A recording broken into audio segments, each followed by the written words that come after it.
বাংলাদেশ কাঁপাতে আসছে একই পরিবারের চার ভাই। সুলিমান বংশের চার ফুটবলার ভবিষ্যতে হতে পারেন বাংলাদেশের ফুটবলার। হামজা চৌধুরী বাংলাদেশে আসার পর থেকে দেশের ফুটবলে চলছে আনন্দের সুবাতাস।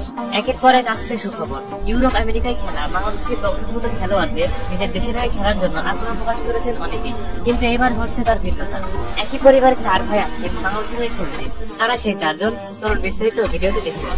কুইন সুলিভান অনেক আগেই বাংলাদেশের হয়ে খেলার জন্য আগ্রহ প্রকাশ করেছেন। তার পুরো নাম কুইন ডিফেন্ডার সুলিভান। তার জন্ম যুক্তরাষ্ট্রের পেনসিলভেনিয়ার ফিলাডেলফিয়া সিটিতে। বয়স মাত্র 19। কুইন সুলিভান এরই মধ্যে একজন আমেরিকান পেশাদার ফুটবল খেলোয়াড় হিসেবে খেলছেন, যিনি মেজর লিগ সকারে ফিলাডেলফিয়া ইউনিয়নের হয়ে আক্রমণাত্মক মিডফিল্ডার হিসেবে খেলেন। কুইন সুলিভানের ভাই কাভান সুলিভান, বয়স মাত্র 14 বছর। তবে তার প্রতিভা নিয়ে কোনো সংশয় নেই। সে প্রতিভার জোরেই এই বয়সে Lionel Messi, Luis Suarez, Jordi Alba, Marco রয়েসের মতো তারকাদের লিগে খেলছেন তিনি। বর্তমানে কাভান খেলছেন major league soccer MLS club Philadelphia ইউনিয়নে।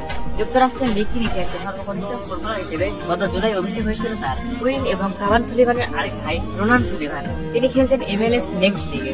16 বছর বয়সে রাইট ফুটের এই স্ট্রাইকার অদূর ভবিষ্যতে হতে পারেন বাংলাদেশের সম্পদ। তার সাথে যোগাযোগ করে বাংলায় জানতে পেরেছে বাংলাদেশের খেলার ব্যাপারে তিনি বেশ ইতিবাচক। আগামী বছর মে মাসে হতে যাওয়া সাফ উন্নত পিচ চ্যাম্পিয়নশিপ আসনের জন্য বাংলাদেশ ফুটবল ফেডারেশন চাইলে তাকে রাডারে আনতে পারে।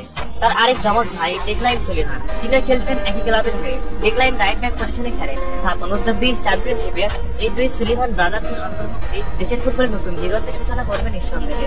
তবে এক্ষেত্রে অভিভাবক হিসেবে গুরু দায়িত্ব পালন করতে হবে বাংলাদেশ ফুটবল ফেডারেশনকে। আমাদের গোটা পরিবারই অবশ্য ফুটবল পাগল। তারা চার ভাই একই সাথে যদি বাংলাদেশে খেলতে মাঠে নামে, তাহলে দেশের ফুটবল অনেক শক্তিশালী হবে। এটা নিয়ে কারোর কোনো সন্দেহ থাকার কথা নয়।